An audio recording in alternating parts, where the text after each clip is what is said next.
They are not just weapons, they are also crystals that refract light.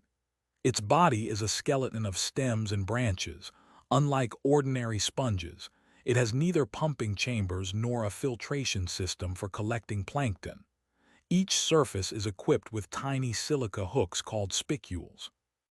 Imagine that you are standing in an abyss where no light has ever penetrated, and you see something that looks like a delicate flower growing out of the mud.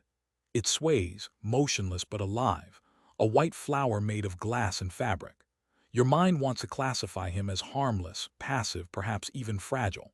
But this first impression is deceptive, because this flower is not a plant. It's a hunter, a sponge that abandoned the peaceful way of filtering water and chose instead a ruthless predation strategy. This is a chondrocladia, a carnivorous sponge, a creature that violates one of the oldest rules of life in the sea. Evolution got rid of them because plankton falls too rarely in the desolate depths of the sea. So instead, chondrocladia created something darker.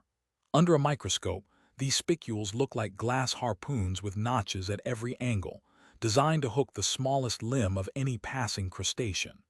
And therein lies a rare secret. Each spicule has the shape of microscopic hooks that are trapped in several directions, like a living Velcro of death. The shrimp grazes one of the threads. At first it seems like nothing special. Then the hooks stick in, clinging to the fine hairs on the legs of the shrimp. The victim struggles, but each movement only draws her deeper into the glass forest. The cells slowly crawl from the sponge to the trapped body. They stretch like a living canvas, releasing enzymes that dissolve the soft tissues from the outside. No mouth, no stomach. The whole body becomes the stomach. It's digestion without jaws, predation without movement. And what's the most frightening thing? This strategy works by staying still. The sponge never gives chase. She doesn't hunt with speed. She hunts in silence, with architecture, with patience measured not in seconds but in decades. One meal, shrimp, a small amphipod, can last for several weeks. Scientists first began to detect these predators only recently, with the advent of underwater vehicles and deep-sea cameras. At first, they thought that the strange, balloon-like branches were used for filtration.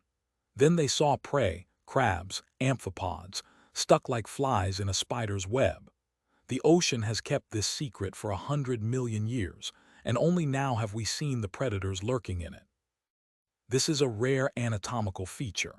While most animals rely on organs, muscles, and systems, chondrocladia rely on spicules, tiny fragments of silica in the skeleton. Under artificial lighting from underwater vehicles, they shine like ice, giving the sponge an angelic, even holy look. And yet every shiny spicule is a jagged hook, a microscopic guillotine. Beauty and death fuse together. But their story is older than their beauty. The fossils show that sponges like these could have existed long before the dinosaurs, turning the depths of the sea into a battlefield invisible to the terrestrial world.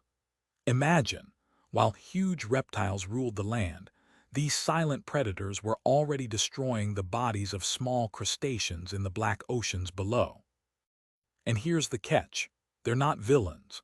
They recycle waste, regulate it, and are part of a system that ensures that nothing goes to waste. By capturing prey and releasing nutrients, they feed not only themselves, but also bacteria, pests, and countless invisible organisms around them. Without them, even fragments of the depths would have dissolved into the void. So what is the lesson of chondrocladia? This power doesn't always come out loud. Perhaps the greatest hunters are those who don't move at all. There is design in their stillness, inevitability in their silence. They remind us that survival depends on patience, and that death can come as imperceptibly as a flower waving in the dark. As one philosopher once said, "What is soft is strong because it is durable." The predator sponge is a vivid confirmation of this. So the next time you imagine marine predators, don't just imagine sharks or squid. Think of the flowers that feed, the sponges that set traps, the silent hunters with glass hooks. Support this channel if you want me to show you even more creatures that defy logic.